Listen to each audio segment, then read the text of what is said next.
Jesus, I have to expand this to make your head fit. Is Isabel that the peacock? Isabel came home from school and she goes, "Oh, Dad, I've been doing mindfulness at school and we were discussing peacocks and you." And I'm thinking, what the fuck? So she drew her own peacock and she goes, "But part of the conditions are you have to have it in your podcast." You are aware that in our house I'm referred to as the peacock. So I don't know if you can be. There can't be two peacocks, mate. It's going to be interesting when we're both at 22 Centre Road.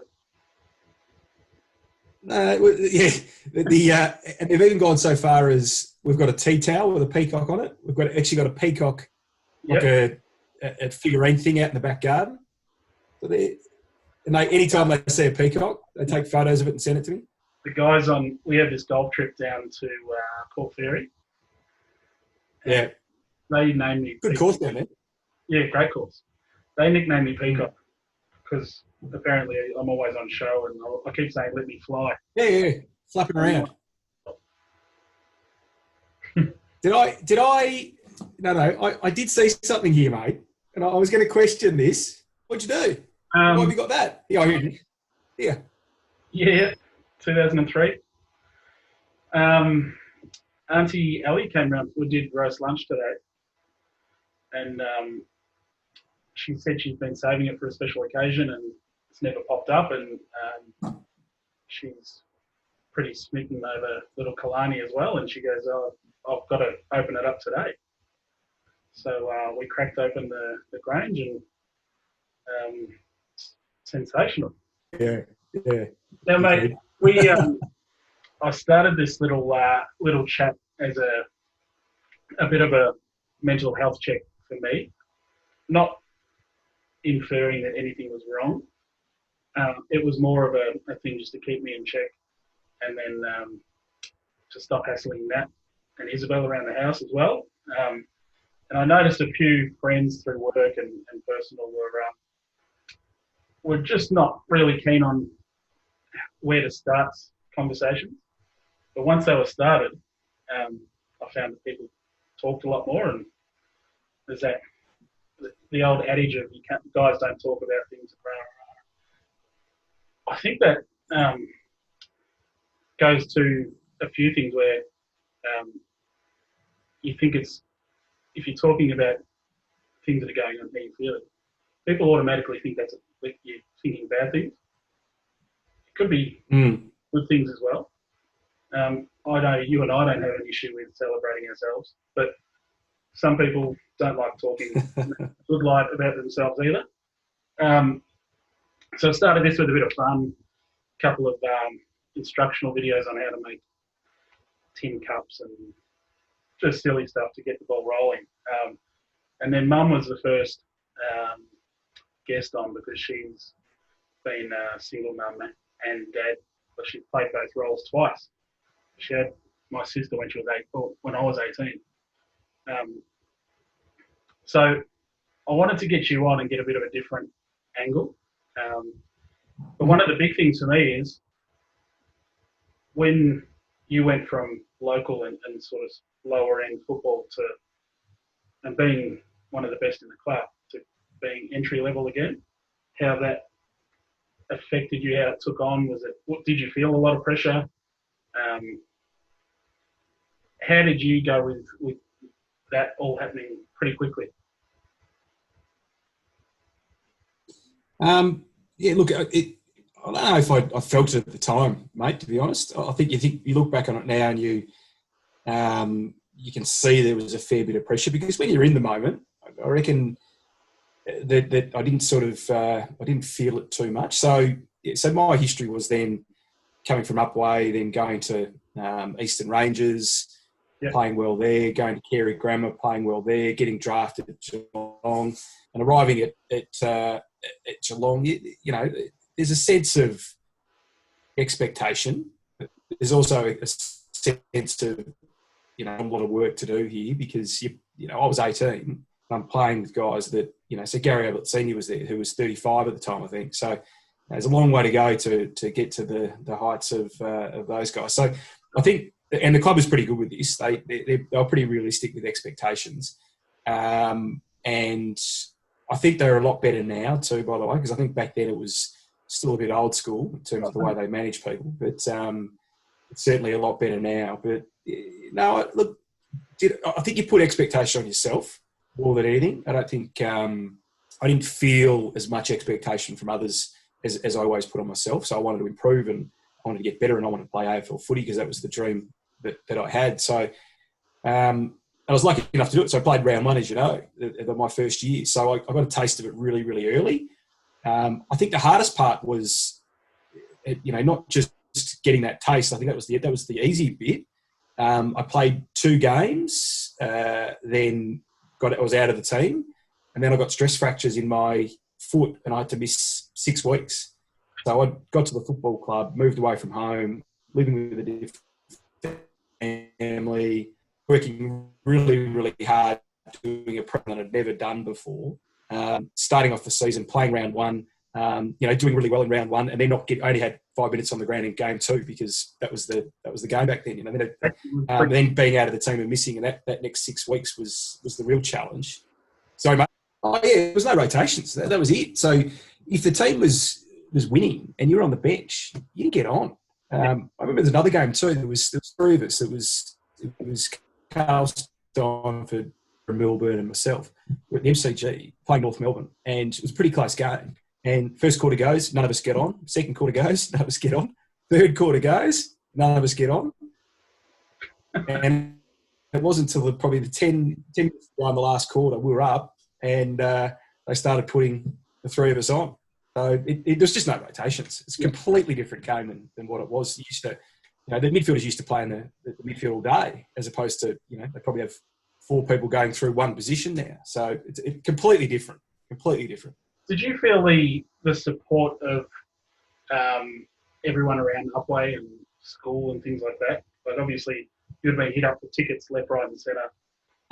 Because for me, growing up in the household as well, it kind of felt like I was part of AFL because I'd grown up with you. You'd speak to people and suddenly the 40-metre kick in under 16s down at the Dome was 65. And it's funny how it all works out, but did you feel that support? Yeah, I did. I remember so the first game I played, round one, I don't know how many people were there, but, everyone I talked to was there that day. I saw that. So, and even my last game in 2001 where I hurt myself, the amount of people that I run into now going, I was there that day, I remember that. So there's a heap of support. And even you think of guys like Rory Sloane right now, I was just watching the game before, Upway boy, and there is a connection when you grow up around someone who goes off and does something, no matter what it is, whether it's in business or sport or whatever it is. I think there's always a connection there. So, yeah, you did. But you're also in your own little world, and it's hard to describe because, as a sports person, you are inherently really selfish too, because you have to be. It is all about you being your best, getting the right sleep, eating the right food, resting up, all that stuff it's always about you. And I don't think you probably, and when you're young too, you're probably inherently a bit selfish too. So you don't realise the support as much until you actually finish, I think. Yeah. And so your first and last game, they were both against Melbourne at the G. They were? At the time, that your world's horrible. Like, that's really bad career-ending injury there. Have you ever looked back at that injury and it's like only good things have come out of it now? Yeah, I'd look at it. I think, as you know, Peacock, I am inherently pretty positive anyway. So it certainly, look, rewind, I certainly didn't want it to happen because it was, you'd done a lot of work to get to that stage and you're starting to play really, good football, 23 years of age, and 22, turning 23 years of age. and you're ready to blossom and do what you love doing and do it really well. Yep. So when it happened, I did it in 2001. I didn't retire until 2002. So there was about 12, 14 months or something in between injuring myself and retiring. And I think when I did it in 2001, devastated, all that sort of stuff. But you get on to recovery, and you go and do what you can to fix it up. And as you go through that journey, you get close. And when I got to the stage where I thought I could have played 1 week or close to, and then sort of broke down during the week. The ankle just completely went backwards, and to the point where I couldn't walk to bed from the lounge room. It was so sore. I had to sort of crawl or get the piggyback to bed. So you knew something was wrong. So that 14 months, after that 14 months, when I got the answer from the surgeon, he said, look, nah, your career's over. You have to fuse your ankle. It was actually more of a relief at that stage than anything else. So then you look forward to what you can do post that. So I think, a roundabout way of answering your question, I do think there's positives in it. And I do think that these things do sometimes happen for a reason. I then got an opportunity within business, which I may not have had. I finished my studies, which I may not have done too. So got my degree, got an opportunity in a startup business, which I was with for 9 years and a lot, then got subsequent opportunities after that. So look, maybe there are opportunities that have come out of it that I wouldn't have got. I like to think that you still would have got some great opportunities later in life, but it certainly set me on the right path, because you wanted to go and do something and succeed in something else, I think, than just be known as a footballer. I was pretty devastated because it meant that I had to pay full price for tickets from then on in too. And probably old footy boots. No, I never got those because I've always been a bit taller and a bit leaner and bigger than you. You know what? As soon as I said that, I thought, nah, you're setting him up for a joke there. You don't do that, Jason. And don't do that. Don't answer that. So he sets him up for a joke. Looking back at the career, one of the funniest moments was down at Geelong. And Darren and I, if you guys kicked 26 goals, you got a free burger. I think it was against Jess Sinclair, Dockers maybe. So if Geelong kicked 26 goals, they were giving away free burgers. I think it was against Freo down in Cardinia Park. And someone in the rooms had given us like a wad of these vouchers. So we were just, you ripper, there's like 5 minutes to go, 25 goals. How good is this? It's amazing. You didn't get there. And even though you didn't miss, you were still blamed pretty heavy for us missing out on our burgers.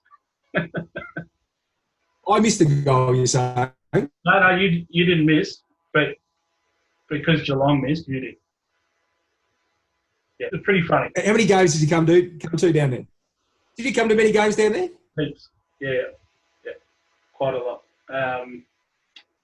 Nearly every one at the G. Yeah. It really. It's funny. So there you go. That's something I probably didn't know, because you talk about the support stuff before. Again, you just don't know. Like, because you think about the game itself. Like, if it's at the G, I'd probably drive up with a couple of teammates or whatever. You park underneath the MCG. You go straight to the rooms. You're in the rooms. You run out. You play. You come back. You're straight in the rooms. You're there in the rooms for a fair period after. Doing recovery, all that sort of crap. You're straight to your car. Out of the G underneath. Straight back to Geelong. So a lot of times you don't realise who is there and who isn't. It got frustrating because I was a Tigers supporter, and suddenly I knew the Geelong song better than I knew the Richmond song. And Tigers haven't always been good. I went maybe 28 years of pretty bad teams. So between Geelong theme song for you and then Melbourne for a bit with Poggers, I knew those two songs better than I knew Richmond's. What about Dad though? So Dad's been a lifelong Melbourne supporter. So let's say, how old would he have been when I played my first game? So 48. He would have been close to 50 when I played my first game. And he changed after 50 years being a Melbourne supporter. He's wearing the bloody Geelong scarf and, rubbing it, just chatting to all the Bobby Davis board members and in the rooms. And he loved it. He loved it. Mate, so for those playing at home too, you've got two beautiful kids, lovely wife. Something that I've been playing around with and thinking a little bit lately of, I've made a few mistakes in my time, and we all have. What do you tell your kids and show them, like sort of protecting them, and what do you hold back on? Because I think some things, so much resilience is born through going through issues in life, and if you wrap them up in cotton wool, you're exposing them to maybe more issues than if they actually went through what you were protecting them from.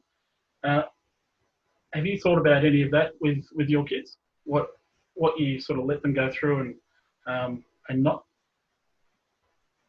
Yeah, it's an interesting one, mate. I think I've thought about it before. What do I protect? I think as a parent, though, you inherently try to protect them from everything.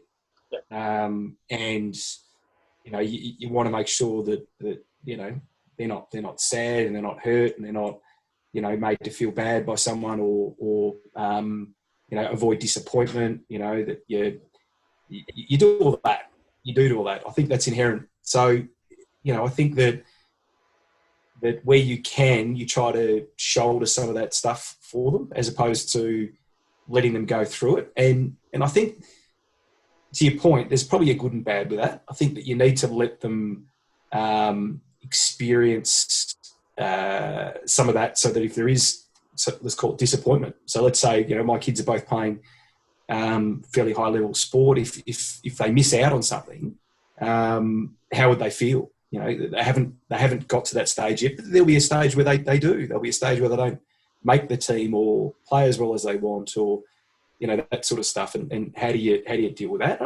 Look, I certainly know that when that does happen, the kids struggle with being able to handle that. So, because I think in the years gone by, you would have said, that you might not have pointed to all the things they could have done better. You might have just pointed out to the things that they've done well. So, but I don't see that being any different to maybe what, Dad did with me. So I can't really think of a time where he gave me a series of negatives. It was always fairly, fairly positive. There would always be a positive spin to it.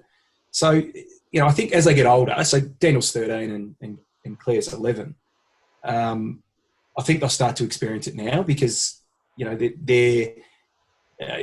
they're experiencing more and you've got to let go a little bit more now. Whereas I think when they're a lot younger, you still hold on to them a little bit tighter and that sort of thing. So I think that's probably when you start to learn that stuff around this age that they're at now. So, I can't really think of instances where I've, I haven't exposed them to stuff. They've probably been exposed to it, but I've probably guarded them through it, which is the role of a parent, isn't it? I mean, that's what you do. One of the funniest moments so Connor's playing, he played rep ball, played domestic, and with domestic, he had lost the ball, messed up, and they lost the game. It was just during the season. It was pretty hard on himself, and I said to him, mate, I've lost 2 grand finals off my own back in basketball, and you know what? It's shit. It feels really bad, but it never happened again. The first one was stupidity. The second one just didn't think. But it never happened again. And then it was a really important thing to talk about. We had pretty open chats anyway, but I was like, mate, I let down 10 guys in 2 seasons in the grand final.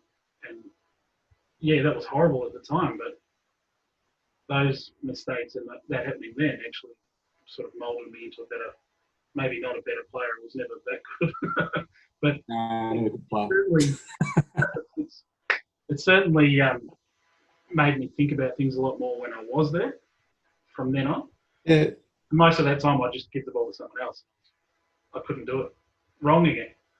But little things like that, and we talk about things all the time where I'll never say, oh, don't do that because it's the wrong thing, you'll get hurt, you're going to put yourself in a bad position. We just try and talk about potential outcomes, good and bad, what happens. Yeah. It can't all be good. There's got to be an element of going through some of the bad stuff in order to get to even better. But having It's that learning though, right? 100%. Yeah. Having that. You don't learn. So, good example at the moment is, again, we're probably talking sporting stuff here a little bit too, but Daniel learning to kick on his right foot. He's a left footer, so learning to kick on your right foot, because in the modern game now, you'll see a lot of the guys don't use their right foot anymore. They're all told to get back on their other side. Where when we grew up, it was always you had to kick both feet. So it was actually Emma who's been into Daniel about right foot, and right-handed footed. He's right-handed, left-footed. Yeah. Are you the same? Yeah. Weird. Yeah. Weirdos. I play right-handed. I play pull left-handed. I hand pass left-handed, kick left foot. That's like so. Dad is anything one-handed is left-handed. So right's left-handed, kicks left-footed, all that sort of bowls left-handed. But then that's right-handed. How does that? So he uses two-handed. Yep. He's right-handed, but then bowls. So bats right-handed, bowls left-handed. Again, weirdos. Yeah, must be those superstar Peacock genes, I think. But that's the thing though. Like, I remember Daniel right at the start was getting down on himself because he couldn't do it. Getting down on himself, right foot. I couldn't do it. I can't do it. And because we've been, working with him and practicing with him and all that sort of stuff. I mean, now, I said to him the other day, mate, think about 6 months ago when you started, or 12 months ago when you started sort of kicking on your right foot. Think about what you did then versus where you are now. And he's actually seeing other guys at training now that are starting that journey, and he realises, he goes, "Yep, I get it now. I'm a lot better than I was on my right foot," and he still gets down on himself. Don't get me wrong, but I can see the bit like yourself and Kevin Bartlett. No hand passes ever. Well, they're going to go with the hair. You're going to say something about the hair, mate. It's a positive chat we're trying to do. I don't want to bring up negative. Have you got a bit of shoe polish in yours? No, it is a bit darker. I don't know why it's a bit darker. Have you dyed your hair? I think we should be open about it. Not on my head. I think there might be some just for men or something in it. I wish. No. Just over the shoulder. Fancy it.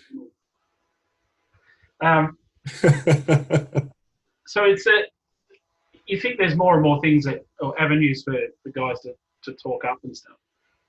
I want to run this by you because I think the more people that know about this, the more it can happen. The idea is, if you're not too keen to put your hand up or say, "Oh, I need a chat," things aren't 100%. Maybe you just need a chat because you haven't got an avenue of talking about potential promotions at work or anything. You hashtag milkshake, mate. You could be down the coast, you could be at a milkshake shop, wherever, Macca's. You hashtag yourself having a milkshake, and if you use milkshake, mate, we constantly check on it. Whoever watches this will have a look at it, and if it pops up and you know them, let's say you posted, I can see you've done it. You're down Bells Beach, having a Blue Heaven milkshake. You go, I can give you a buzz and go, "Hey mate, how's things?" It doesn't have to be pour out your emotions and let's get all lovey-dovey. It's just about opening those lines of communication. Would you be willing to do that? Yeah, I think it's, mate, I think it's a smart idea, to be honest. I think that, as you know, blokes rarely speak up about a number of those things. So I think if it's an easy way of doing it, then that makes sense. I was talking to Emma this morning actually, and she pointed out a lady who's doing some work in the outback at the moment with some guys out there that have gone through some tough times, and you may have seen it. You may want to have a look at it, but her analogy is all about what do you do if you're in a tractor and you get bogged, you call someone to help you. So her whole analogy is, well, if you're feeling down, you call a mate to help you. Yep. So it's all about, putting that into their world and what they do, and they're out working on farms and things, and they do get bogged and they do get in a bit of trouble out there. So it's more that if they're feeling the same with their mental health or whatever it might be, that if they get bogged, they call a mate for help. So I love that, and I think the same sort of thing with what you're doing with milkshake. A discussion or chat, and he says we service our cars twice a year, and no one services themselves mentally and stuff like that. You've got a $20,000 car that doesn't really mean too much in the scheme of things, and you service that twice a year, but you don't really look after yourself. So this is a nice, cheap, easy way that the guys can potentially do it. And yeah, hopefully we can get it off the ground a little bit and guys use it. But more importantly, now this could be a bit of a touchy subject. What's the ultimate milkshake for you? What flavour? If I was what, sorry? What's the ultimate flavour for you? This is the There's only one milkshake, mate. In my opinion, there's only one milkshake. It's the king of milkshakes. Strawberry Quick? It's the Peacock of milkshakes. Chocolate. Every day of the week is a chocolate. Strawberry, nah. Like rainbow, nah. Banana, nah. So every day of the week I'll be chocolate.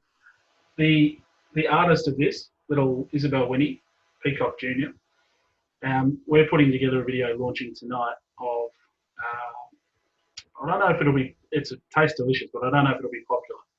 But it's a salted caramel popcorn milkshake. Salted caramel popcorn milkshake. Yeah. So right at the end of this, there'll be this will be released tonight. At the end of this, there'll be a video of Isabel and I doing that. But what are your thoughts on Blue Heaven? What are your thoughts on Blue Heaven? Blue Heaven? Nah, I'm not overly adventurous with my milkshakes, mate. I'm pretty straight down the line. I'd even say vanilla or a banana is about the maximum that I go to. Really? What is Blue Heaven? What actually is Blue Heaven? It's vanilla and it's coloured blue. That's all it is. Is it coloured blue? It's vanilla. Right. Just like, surprising because... Like rainbow ice cream. That's just vanilla. Right, because that's surprising me because I am a blue boy. I like my blue. Wear blue all the time. And I didn't know that. Blue Heaven. Just vanilla, but blue. But plays a trick in your eyes. So what you're telling me is if it was a blue Ralph Lauren milkshake, you'd wear it, drink it? Versace. Well, mate, thanks for a chat. I appreciate it. No worries, great man. I had a chat to Easy this week and sort of thanked him for being a pretty awesome parental figure for me. And I've got to say, even though it drove me to tears sometimes, it was pretty good fun growing up in that crazy Centre Road house. And it was a bit nuts, wasn't it? I still wince at football boots in that driveway. Like, yeah. Horrible. Yeah. Especially if it wasn't as coordinated as he is now. Yeah. I appreciate the chat, mate, and this will evolve, and hopefully we'll have a bit more of a chat, maybe in person next time when all of this COVID's done as well. It's been good for him. I got a wake-up call with this pregnancy.